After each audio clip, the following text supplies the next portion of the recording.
Bueno, ahí estamos. Buenas noches. En la clase de hoy empezamos esta semana, empezó el mes de Elul. Ya estamos en un mes quizás el más trascendental de todos. ¿Y por qué digo el más trascendental? Si uno me va a decir, no, pero el mes de Tishrei es el más trascendental, está Rosh Hashanah y Yom Kippur. Pero si no lo buscamos a Dios en el mes de Elul, ¿cómo lo vamos a encontrar después en Rosh Hashanah? Sí, hay sobre eso una parábola muy conocida sobre que traen los sabios en las escrituras sobre el rey en el campo. ¿Sí? Que el rey siempre está en su palacio. Sin embargo, hay una vez en el año en el que el rey se saca los atuendos de rey, se viste normal de civil y sale al campo. Quiere decir, al campo sale a la ciudad, a los pueblos, y va, recorre su reinado y va con todo su séquito, pero es accesible. Cualquier persona que quiera acercarse, cualquier persona del pueblo que quiere venir y acercarse al rey, hablar con él y pedirle algo, puede hacerlo y el rey recibe a todos con una sonrisa, con mucha calidez. Sin embargo, una vez que él está en el palacio, ya la gente no se le puede acercar. Para acercarse al rey se necesita entrevista, tenés que pedir permiso, tenés que decir por qué lo tenés que ir a ver al rey. Y aún así, muy pocas personas pueden ver al rey en el palacio. Sin embargo, si una persona logró acceder al rey, abordar al rey en el campo y convencerlo de algo, y movilizarlo, conmoverlo con algo, entonces después el rey mismo le va a dar permiso para entrar en su palacio. Ese es el mes de Elul. En el mes de Elul, Hashem está acá en el campo. Dirshu Hashem bimatzok, Raúl, Biotokarov. Búsquenlo a Dios cuando está cerca, que es el mes de Elul. Él está esperando que nosotros nos acerquemos a Él. Él hizo su primer paso, Él vino al campo, baja, está accesible. Está en nosotros acercarnos con esa teshuvá a Él para poder lograr que el día de Rosh Hashanah, que es el día del juicio, ni hablar el día del perdón, Yom Kippur, poder tener ese diálogo con Dios de una forma más relajada y no de una forma inaccesible. De todas formas, quiero aclarar que nada es accesible frente a Dios, porque un padre siempre escucha a su hijo, pero en nosotros eso es lo que debe, lo que nos debe movilizar por dentro, es ese tema de que en el mes de Elul tenemos que prepararnos con Teshuvá para lograr un mes, un Rosh Hashanah, una Activá Hatimat Tová, Shana Tová Umetuká. Ahora, ¿cuál es el punto principal si nosotros tenemos que apuntar a algo en particular en lo que nosotros debemos trabajar durante este mes? Y cuando digo este mes, vamos a hablar, como dije la semana pasada, hoy hablamos de Elul, pero incluimos también a Rosh Hashanah y Yom Kippur.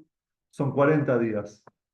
¿Por qué 40 días? Son los 40 días que estuvo Moshe en el Ar Sinai, antes de recibir las segundas tablas de la ley, que empezó un día como Rosh Chodesh Elul, y Moshe subió al Ar Sinai y bajó con las tablas el día de Yom Kippur. Entonces, vemos, es un combo, Elul, Rosh Hashanah y Yom Kippur.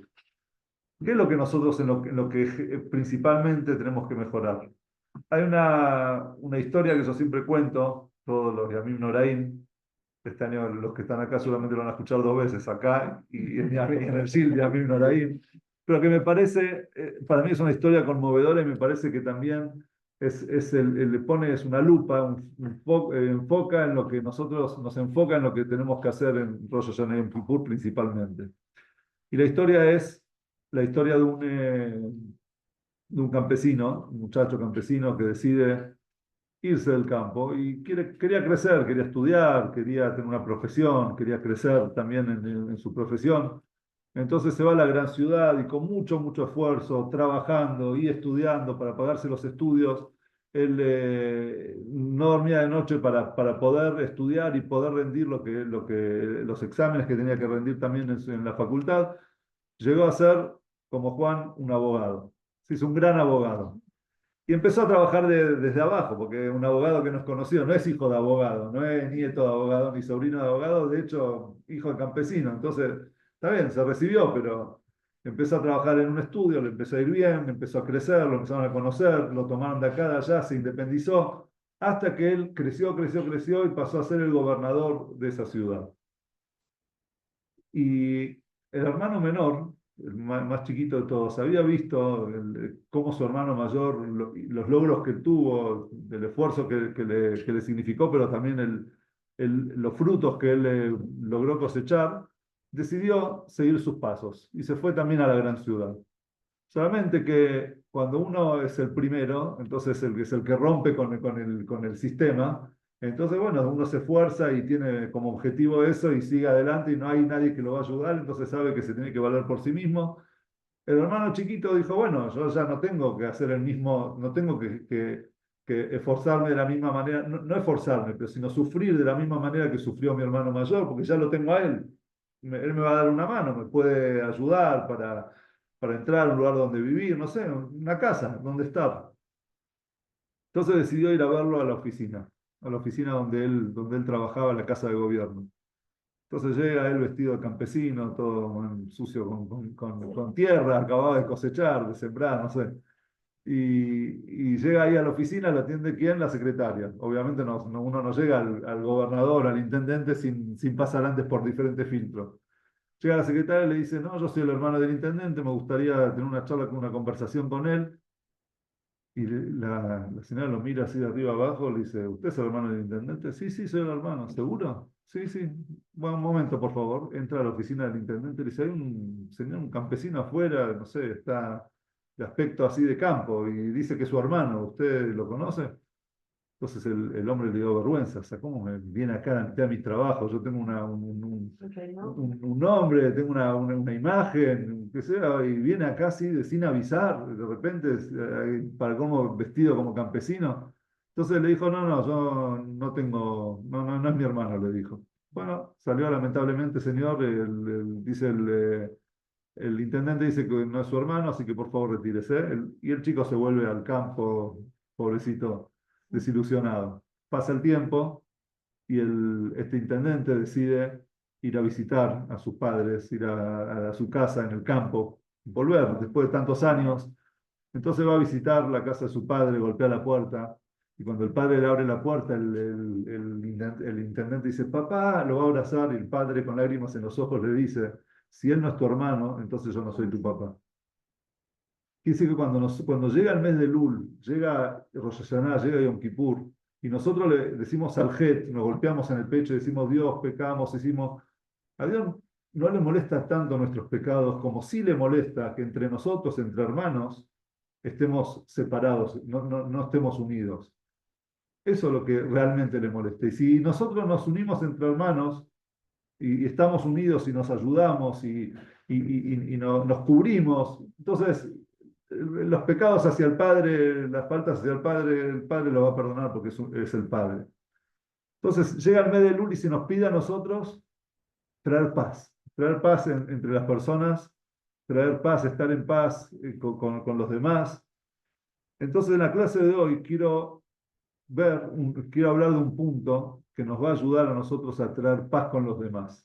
Y la paz con los demás es, primero, tener paz con uno mismo, es poder entender dónde se originan eso, la envidia, las peleas, las disputas, los malestares entre las personas, dónde se origina todo. Y de esa manera vamos a saber cómo vamos a traer shalom, cómo vamos a traer paz a este mundo, paz entre las personas.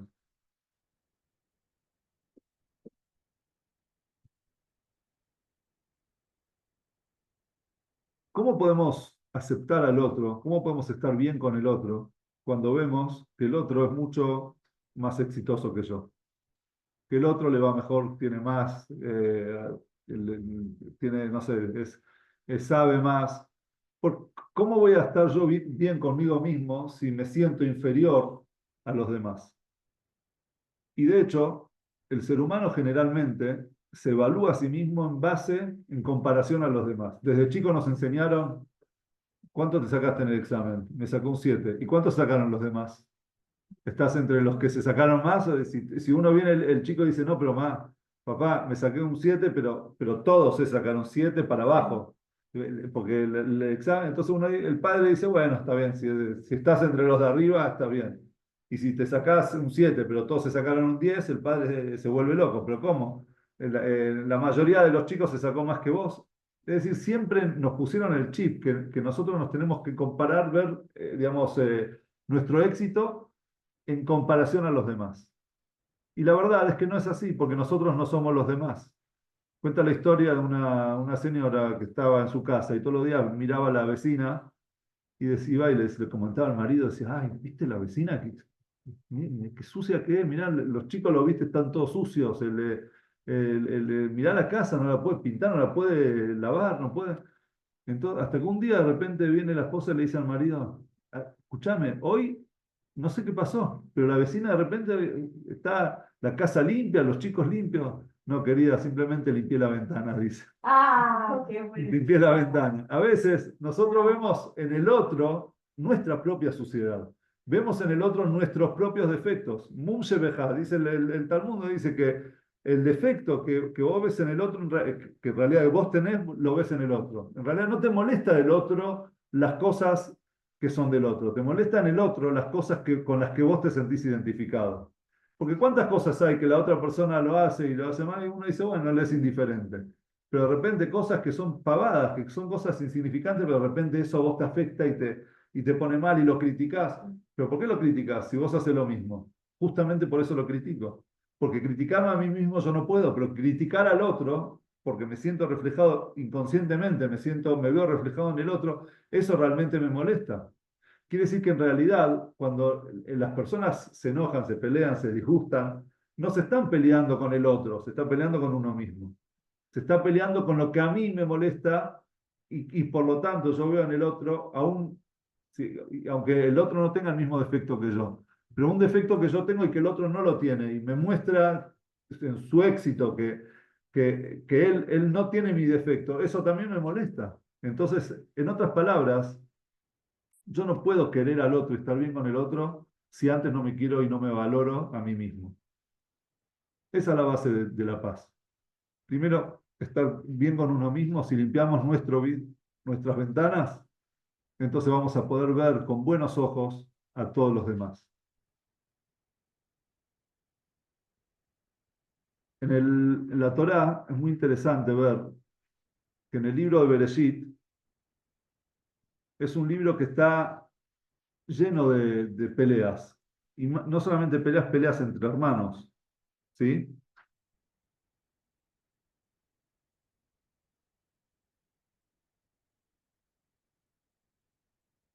¿Cuál es el punto en común? En realidad vamos a empezar de otra cosa, no de las peleas de los hermanos. ¿Cuál fue la primera pelea que se ve reflejada en la Torá? Bien, todos van a responder eso. Sin embargo, entre los versículos hay una pelea anterior, que es la pelea en la creación, el cuarto día. La Torá nos dice que Dios creó las dos luminarias, ¿sí? Las dos luminarias para que gobiernen en la noche y en el día. ¿Bien? Dos luminarias. Ahí no habla de tamaño, no habla de nada. Sin embargo, de repente dice en el segundo versículo, e hizo Dios las dos luminarias grandes, ¿sí? Y después sigue diciendo el versículo, en el mismo versículo dice, Tamahora Gadol le memshelet hayom, Tamahora Katan le memshelet halayla, Beta Kohabim. La luminaria grande para que domine de día, la luminaria chica para que domine de noche y las estrellas. Entonces de repente, ¿cómo? No era que hizo las luminarias, las dos iguales las hizo. Y de repente vemos que no, que hay una más grande que la otra. Entonces hay el Talmud trae una charla que hubo entre la luna y Dios. Cuando Dios los crea a los dos, Sol y Luna con el mismo tamaño, viene la luna y le dice a Dios, Dios, ¿pueden haber dos reyes y una sola corona? O sea, ¿cómo hacer dos del mismo tamaño, dos luminarias? No, no podemos ser los dos iguales.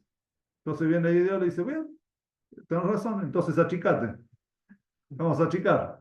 No, pero ¿por qué a mí me vas a achicar? Entonces Dios la empieza a consolar y le empieza a decir, vos quédate tranquila que con vos la gente va a contar los meses, van a contar los años, porque nosotros nuestro calendario es lunar, vamos a saber cuándo es Rosh Hodesh, vamos a saber todo pasa por medio de la luna. Entonces dice, sí, pero los días los cuentan por medio del sol, le dice la luna.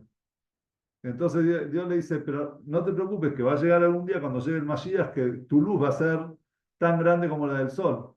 Entonces la luna dice, sí, bueno, pero cuando llegue el Mashiach vamos a tener entonces la misma cantidad de sol, entonces de luz, entonces ¿qué ganamos? Entonces, ¿cómo? Para Najamu. Entonces viene Dios y le dice, bueno, ¿sabes qué?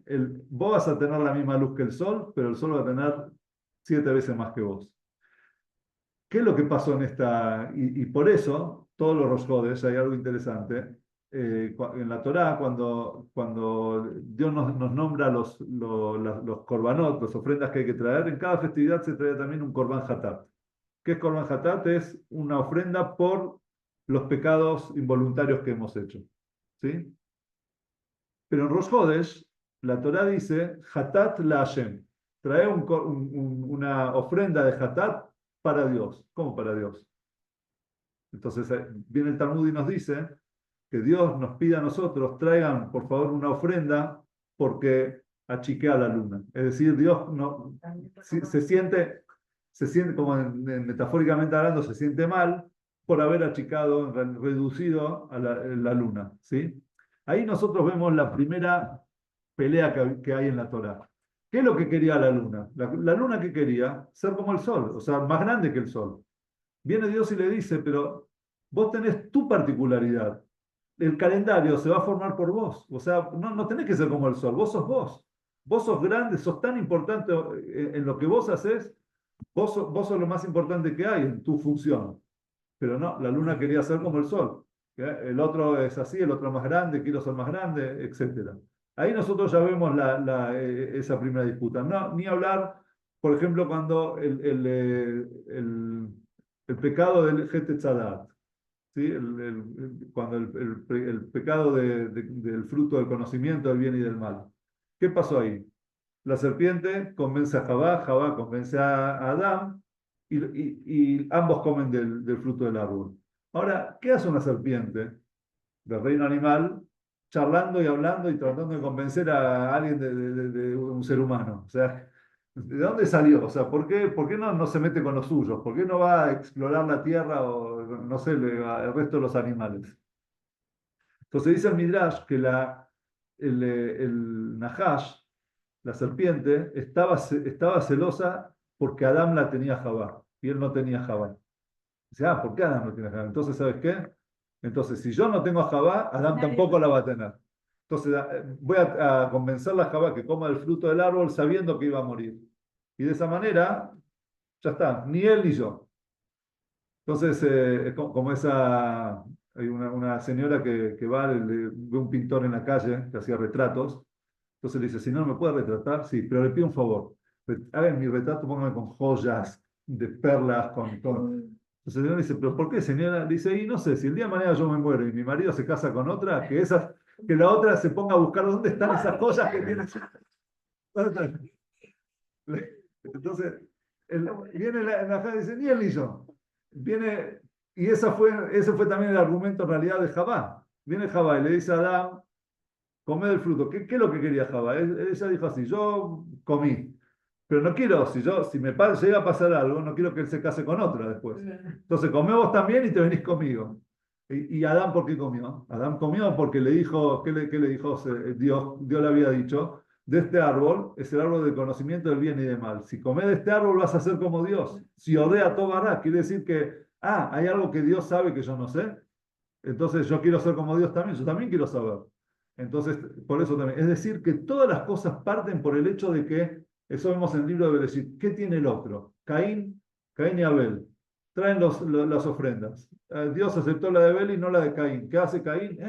Lo mata. O sea, se enoja. ¿Cómo quiere ser siempre el otro? Y así todo en la mayoría de los casos que hay peleas. Quiere decir que en realidad la respuesta está para traer paz, es saber la particularidad que tiene cada uno y uno de nosotros.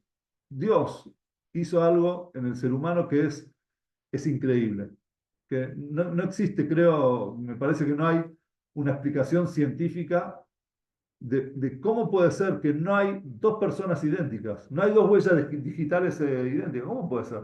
Millones y millones y millones de personas seres humanos y no hay dos personas iguales. No puede pasar que de repente, no sé, capaz que hicieron mal los estudios y de repente hay dos huellas digitales iguales y yo pongo la mía y sale de cualquier otra persona en el mundo. No. No. Y no solo las huellas digitales, No, nada sí. cambia. ¿Cómo?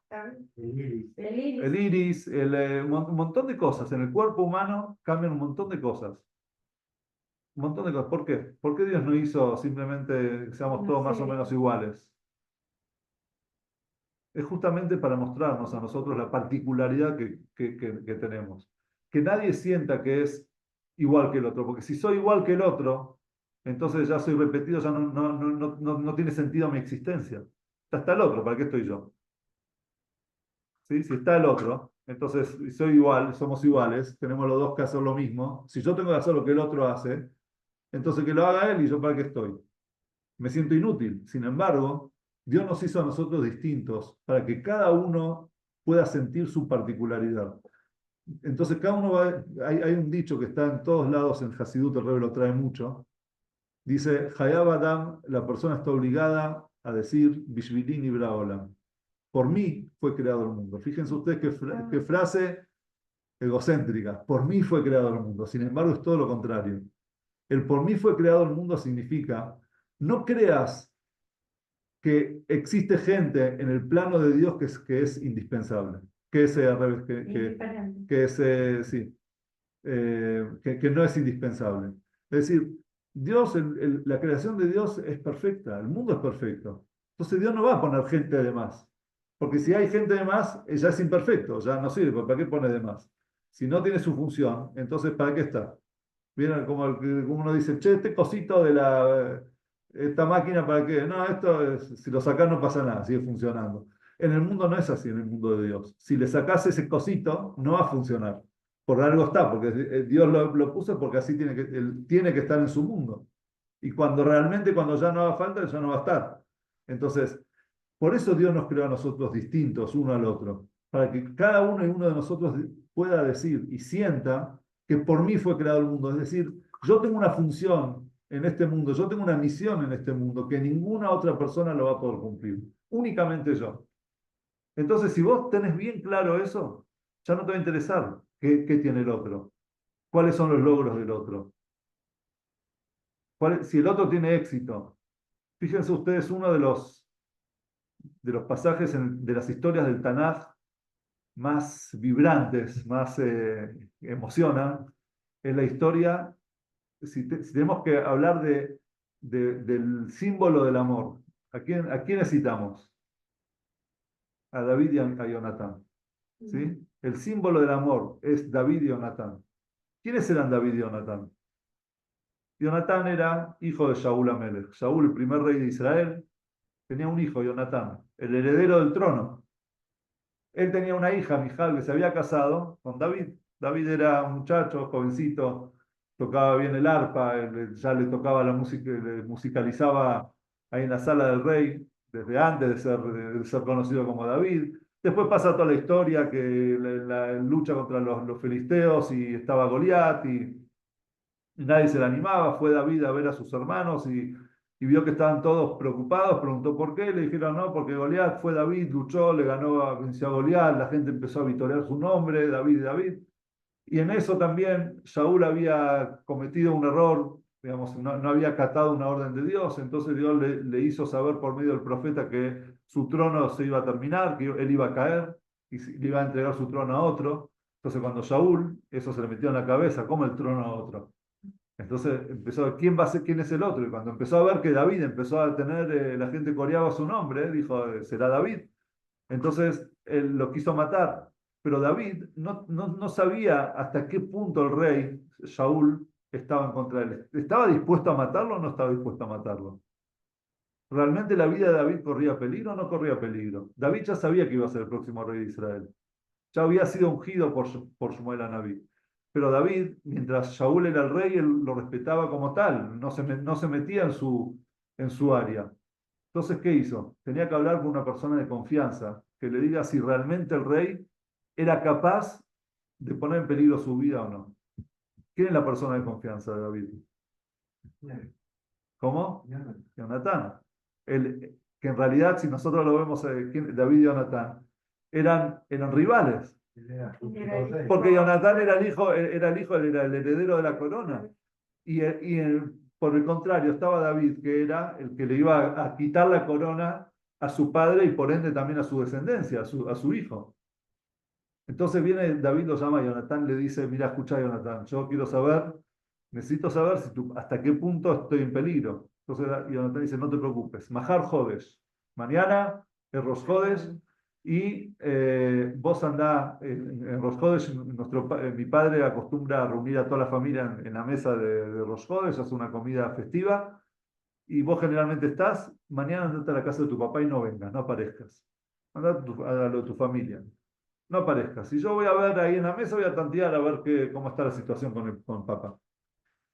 Pasa el primer día, David no está, Shaul no pregunta nada. Segundo día, Rosh Hodesh, ve que David no está. 2 días no vino a la cena. Shaul pregunta y dice, ¿dónde está David? ¿Qué pasó que no vino? Él era el yerno, estaba casado con su hija. Entonces Jonatán le dijo, no, papá, lo que pasa es que David se fue a la casa de su padre. Entonces Shaul se levanta furioso y le dice, ¿cómo? ¿Vos sabés? ¿Vos tenés tanta información? ¿Estás tan cerca de David que sabés qué hace David todos los días? ¿Fue a la casa de su padre? Entonces Shaul saca su cuchillo y hace tipo, como que en la reacción amenaza como que lo iba a apuñalar a su propio hijo Jonatán. Le dice, ¿no te das cuenta que te está sacando el trono a vos? ¿No te das cuenta que vos sos el que está perdiendo con David? Entonces ahí Jonatán, Shaul se calmó, pero ahí Jonatán se dio cuenta que la furia del padre, si estaba casi lo mataba a él porque se le puso a David entre los ojos, ¿qué va a pasar cuando de repente lo encuentra a David? Entonces, Jonatán le había dado una señal a David, le dijo lo siguiente, si yo cuando salga, vos escondete detrás de los arbustos. Si vos ves que yo disparo flechas y después lo mando digamos, a mi sirviente a buscarlas, entonces significa que vos podés venir. Estoy trayendo las flechas de vuelta, es que vos podés volver. Pero si yo le digo dejalas ahí, no las vayas a buscar, significa que te tenés que escapar, que no podés volver al palacio. Entonces así fue, salió Jonatán, tiró 3 flechazos para el lado donde estaba David, para ese sector, y le dijo a su criado, le dijo, deja las flechas y nos vamos. Ahí se dio cuenta David que su vida corría peligro. ¿Qué pasó en el final de la historia? Bueno, David se escapó de Shaul, tuvo una historia larga, pero al final, tanto Shaul como Jonatán terminaron muriendo en el campo de batalla.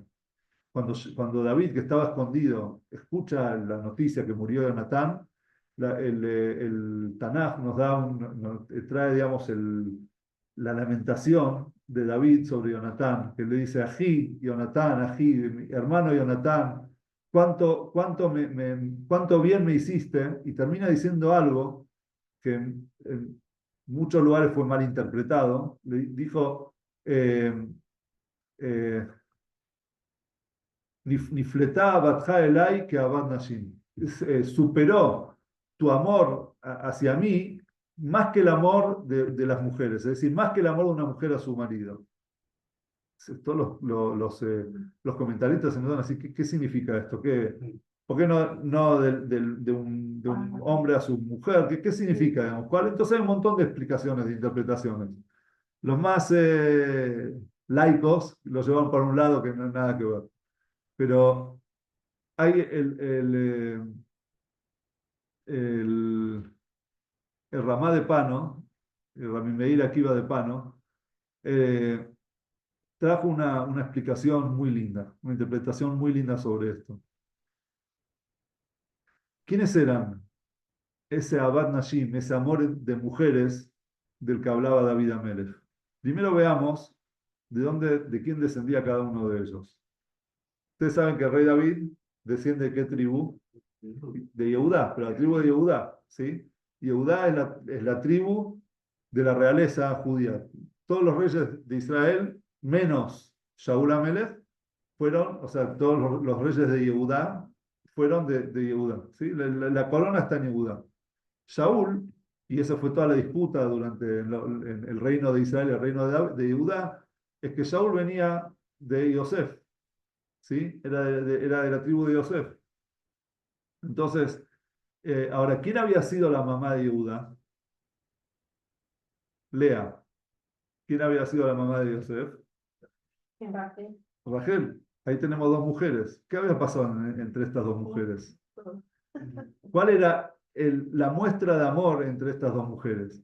¿Cuándo le mostró amor Rachel a Lea? Rachel, la tatarabuela, no sé, la madre, la antepasada de Jonatán, a Lea, la antepasada del rey David.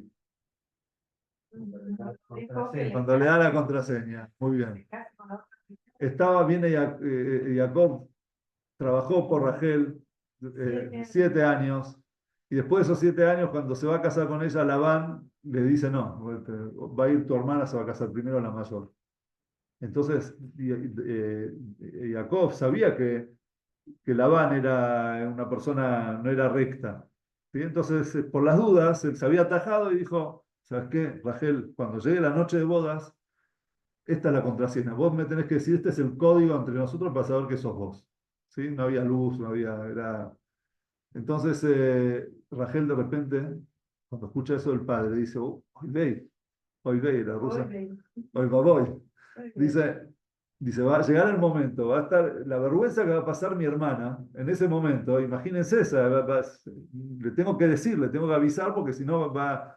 Entonces, ¿qué hizo ella? Fue y le cedió a su hermana, ella no sabía que después se iba a volver a casar después de 7 días, pero en ese momento le cedió a su hermana, a su marido, y le dijo, mirá, escúchame, cuando llegue ese momento, esta es la contraseña.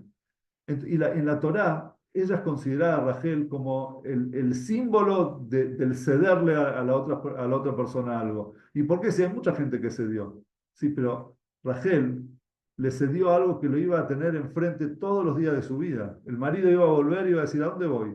¿A la tienda de Lea o a la tienda de Rachel?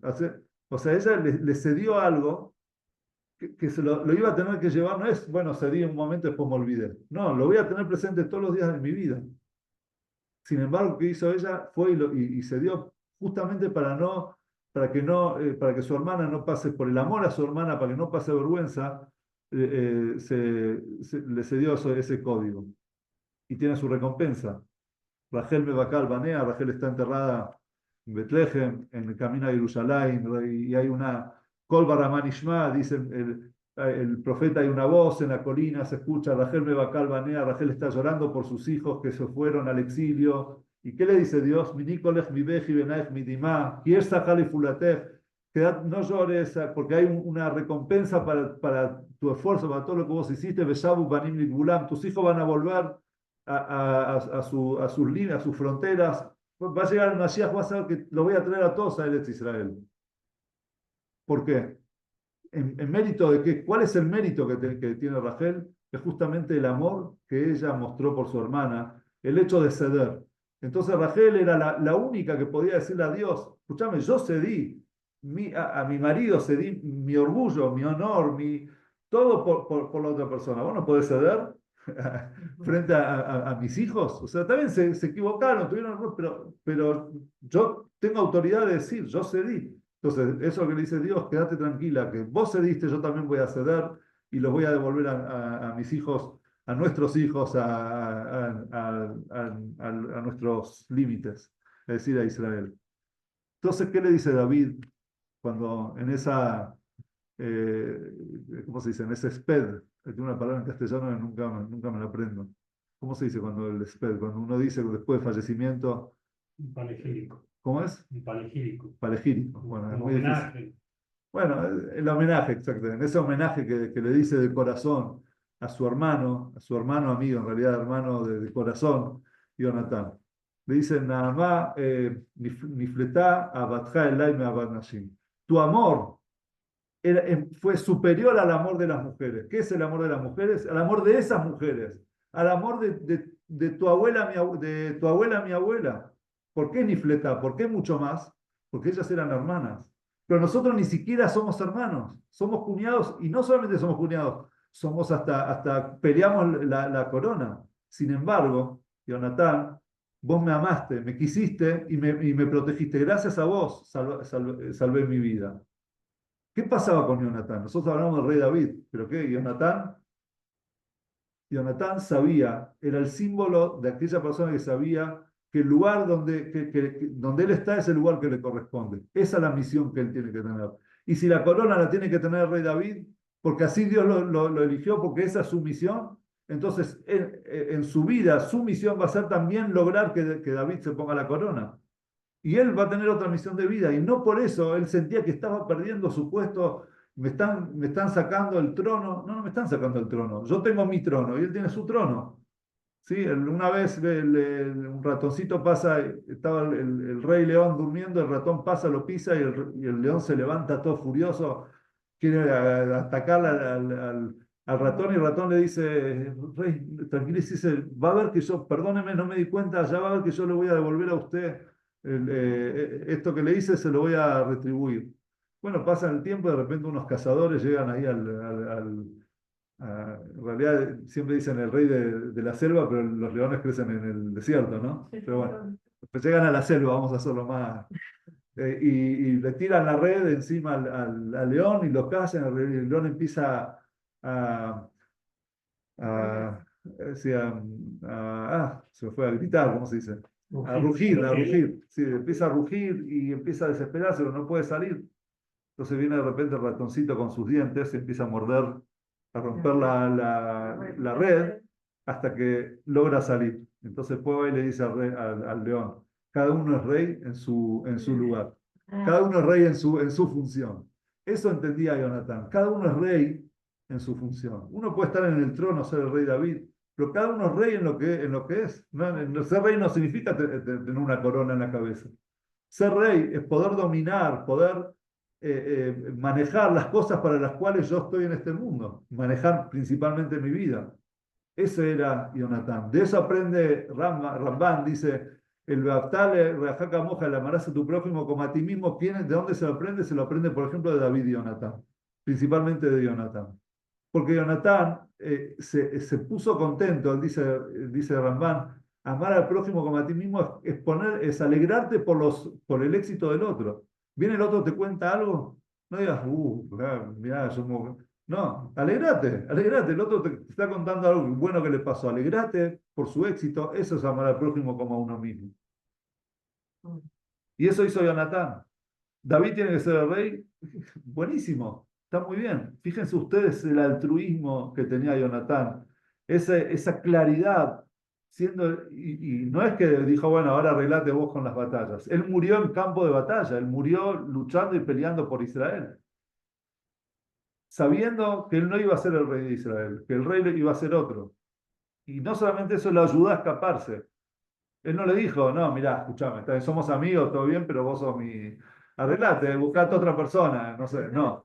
Fue él y lo ayudó a David. Eso es tener bien claro cuál es la función de cada uno de nosotros. Hay un Rashi que dice, un versículo, dice, el pueblo de Israel le dice a Dios, por por el odio que Dios nos tiene a nosotros, nos sacó de Egipto. Entre otras, es Amxiores, un pueblo terco.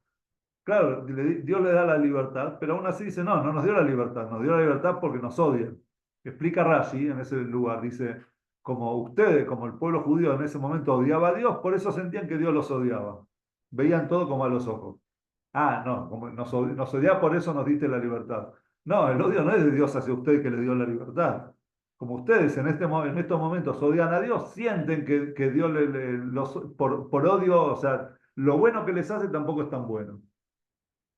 Entonces, primero tenemos que arreglarnos a nosotros mismos. Primero tenemos que ver que reconciliarnos con nuestra función, con nuestro shlichut en este mundo. No hay alguien mejor o peor. Como decimos los que vienen a las clases de Shabbat y después terminamos con la Abdalá? Después de la Abdalá hacemos el Beitén Lejá, las bendiciones, ¿se acuerdan? ¿Qué decimos? Shalom, shalom, la rajot la karot. Paz, paz, shalom, shalom, al que está lejos y al que está cerca.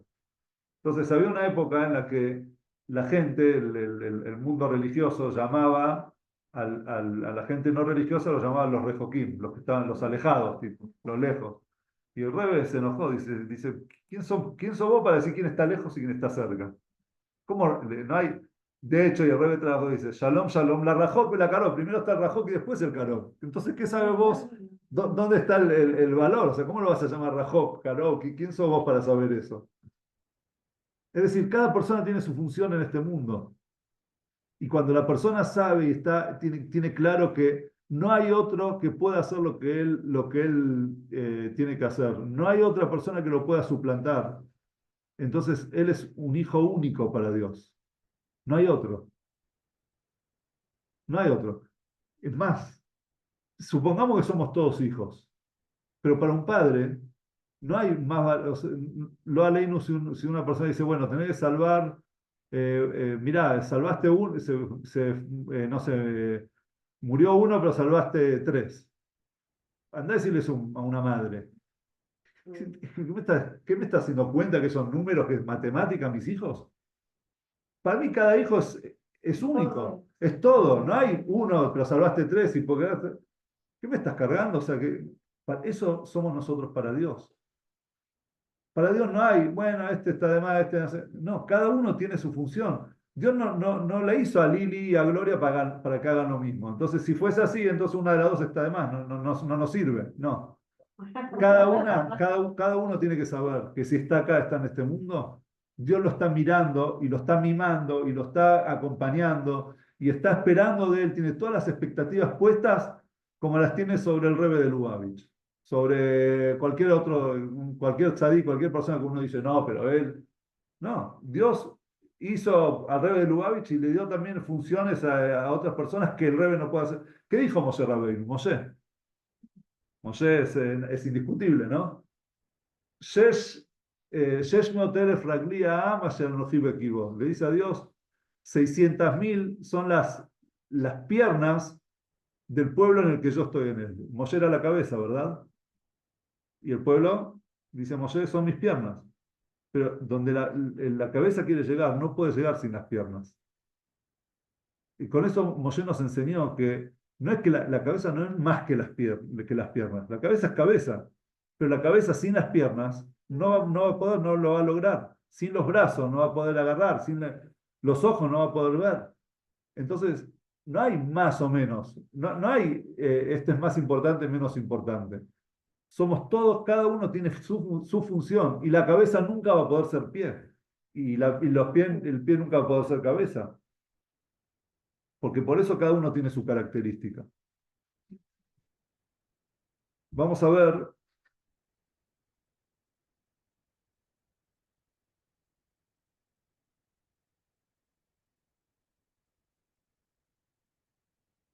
una historia que cuentan sobre el Baal Shem Tov.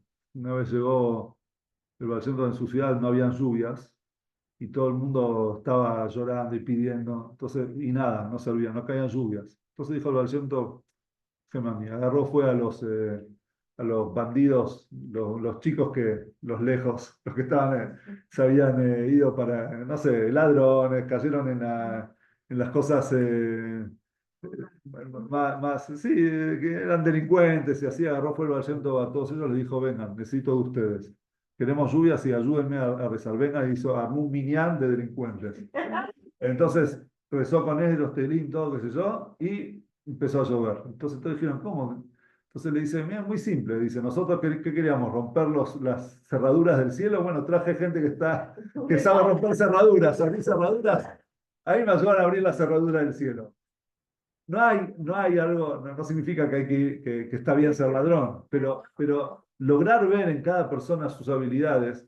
Está escrito que aquella persona es sanguinaria, que le gusta, que podría ir y ser un asesino, que se dedica a la yejita. Que sea yojet. Está escrito. Hay características. Hay gente que es más, le gusta la sangre. Que vaya y que sea yojet. Es canalizar su forma de ser para cosas positivas. Entonces, cada persona tiene su función. Bueno, vamos a ver ahora, ya que hablamos del libro de Bereshit, siempre en el libro de Bereshit tenemos 5 peleas entre hermanos, ¿sí? O 5 diferencias, vamos a ver, porque algunas no fueron peleas, pero 5 historias de hermanos. Y tenemos una en el libro de Shemot. Y fíjense ustedes que en todas las historias, ¿cuáles son las historias, las 5 historias de Bereshit? Primero, Caín y Abel, ¿sí? Caín y Abel, Itzhak e Ismael, Jacob y Esab, ¿sí? Hay una, la quinta es quizá la más famosa, Yosef y sus hermanos. Y la sexta, la menos famosa quizás, es Efraim y Menashe, hijos de Yosef. Eh, no hace falta que les cuente toda la historia, pero la de Efraim y Menashe se la voy a contar porque van a decir qué pasó con Efraim y Menashe. Efraim y Menashe fueron hijos de Yosef. Menashe era el mayor, Efraim era el menor. Cuando Yosef lo lleva a su padre para que les dé la bendición, entonces él cambia las manos y le pone la mano derecha sobre Efraín y la mano izquierda sobre Menashe. Va Yosef le dice, pero papá, Efraín, Menashe es el mayor y Efraín te equivocaste. No, dice, porque de Menashe van a salir personas malas y Efraín van a salir grandes personas, por eso intercambié las manos. Y fue eso. ¿Y nosotros cómo bendecimos hoy a nuestros hijos, a los varones? Y Simcha Elohim que Efraín Mejim Menashe. Entonces uno viene y dice, Efraín Menashe. Bueno, y después, ahora vamos a, y después voy a responder eso, pero vamos a ver la última historia que está en Shemot, es Moshe y Aarón. Tenemos Moshe y Aarón. ¿Cuál es el punto en común en todos ellos? Que el mayor nació mayor, tenía todo el poder y de repente viene Dios y elige al menor, ¿sí? Tenemos Caín y Abel, Caín era el mayor, de repente cuando traen las ofrendas, Dios eligió a Abel y la ofrenda de Abel y por eso Caín lo mató. Después tenemos otra historia que es Itzhak e Ismael. Ismael era el mayor, Itzhak era el menor, y viene Dios y se la adapta a Itzhak, al que vos amás, a Itzhak, es decir, le dice a Abraham, y lo puso a Itzhak como el principal. Lo mismo pasa con Jacob y Esab. Esab salió primero, ¿sí? Entonces, Jacob después, Dios lo elige a Jacob. Pasa con Yosef y los hermanos. Yosef era el anteúltimo de los hermanos, ¿sí? Era de los más chicos. Sin embargo, Yosef terminó siendo el virrey de Egipto. Menashe y Efraín, está Menashe el mayor, Dios, la braja va para Efraín, y Moshe y Aarón, Aarón era el mayor, y sin embargo, ustedes imagínense a Aarón llevando, acompañándolo, sirviéndolo a su hermano menor que era Moshe. Entonces, en la historia, nosotros uno la puede leer, decir, che, cuántas peleas, mirá desde cuándo vienen las peleas entre hermanos, mirá lo que es la Torá. Sin embargo, la Torá no es un libro que nos cuenta peleas, nos cuenta soluciones. La Torá nos cuenta evolución. Si nosotros nos ponemos a ver las historias, vamos a ver cómo fue evolucionando, cómo el ser humano, los hermanos fueron aprendiendo de las historias anteriores y pasaron de Caín y Abel hasta Moshe y Aarón. Caín y Abel fue un asesinato, simplemente. Le dieron celos. ¿Qué hizo? Fácil. Si yo tengo alguien que me compite, lo borro del camino, ya no tengo más competencia, ya está. Chao, no hay más. El segundo, Ismael, ¿qué hizo? Se alejó, se fue a vivir con la mamá. Dijo, bueno, ya está, no puedo asesinar, ya vi que Dios se enoja con el que asesina, entonces no lo voy a asesinar, ¿qué hago? Me voy, listo, y ya que estoy solo y en mi área no va a estar mi hermano, entonces ahí ya no me molesta. Después, con Jacob y Esab, ¿qué pasa? Jacob y Esab, primero hay un distanciamiento, pero después vuelven y se abrazan, pero en ese abrazo hubo, digamos, hubo, ¿cómo se dice?, una reconciliación, pero no perdón, no hubo realmente, cada uno después se fue para otro lugar, ¿sí? No es que pudieron convivir juntos de vuelta, pero por lo menos se abrazaron y después ya está, cada uno sigue por su lado.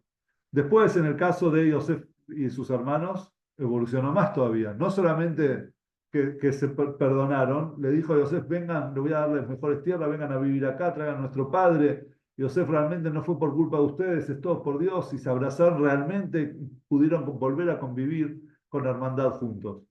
Y después de Menashe y Efraín, ¿cuál es la historia de Menashe y Efraín? Es justamente que no hubo historia. Esa es la grandeza. Porque otro hubiese dicho, pero escúchame, pero ¿por qué primero a Efraín si yo soy el mayor? Nosotros vemos que Menashe y Efraín, silencio. O sea, Menashe no se quejó de que le dieron la bendición a Efraín. El hecho justamente de que la Torá no nos cuenta una historia alrededor de ese tema de la brajot, eso mismo es una bendición, eso mismo por eso y Simcha Elohim que Efraim y Menashe, que Hashem los ponga como Efraim y Menashe. Es decir, con esa hermandad que uno acepta lo que tiene el otro. Y ahí evolucionamos a lo más importante de todo, que es Moshe y Aarón. Moshe era el menor, fue el elegido por Dios. ¿Y Dios a quién le pone como asistente, como su vocero, para que vaya a hablar con el faraón? A Aarón.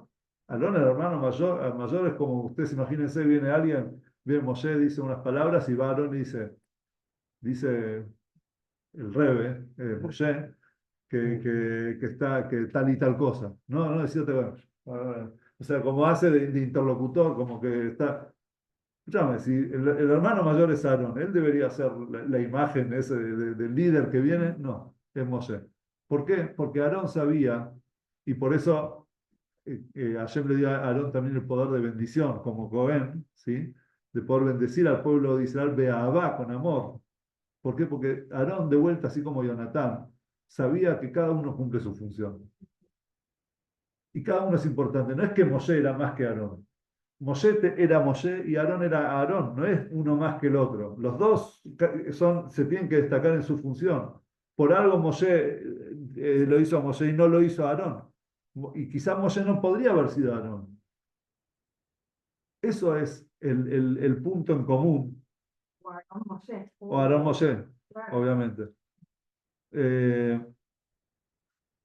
Y ahí es cuando en realidad llega la Geulá, llega al Mashiach. Cuando una persona realmente entiende que tiene una función en este mundo, ahí el pueblo judío puede salir de Egipto. Ahí es cuando puede venir realmente la libertad. Cuando cada uno reconoce su función.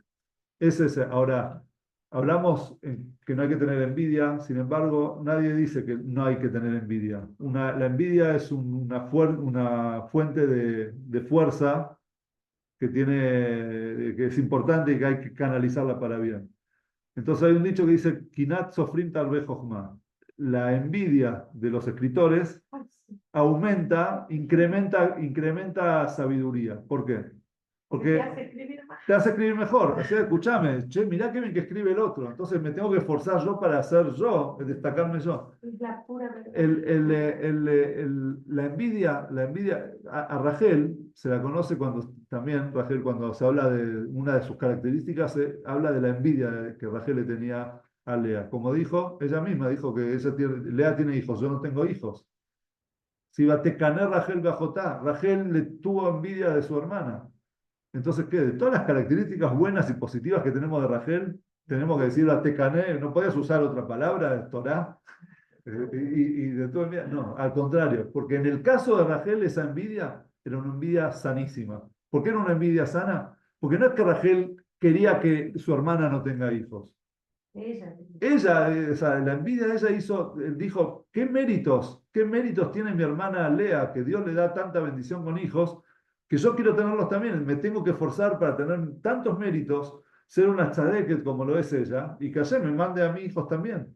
Entonces empezó a esforzar para ella mejorar, para ella crecer. Como dice, uno podés agarrar y ser más alto que el otro haciendo un pozo y metiéndolo en un pozo, eso es más alto que el otro. O simplemente podés subirte vos a una silla. O sea, no hace falta compararte con el otro. Le tenés que tener envidia si es una envidia que te vas a a exigirte a vos más para que vos cumplas tu misión.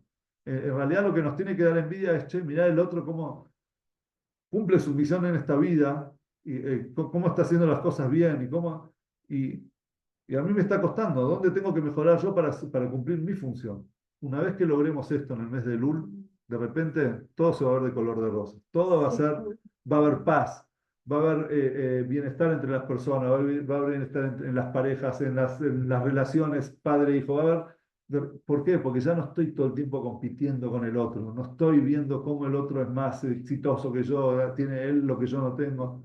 No, yo me voy a valorar a mí y como no hay nadie que pueda ser como yo, entonces soy indispensable. Si soy indispensable, no me voy a sentir amenazado por la otra persona.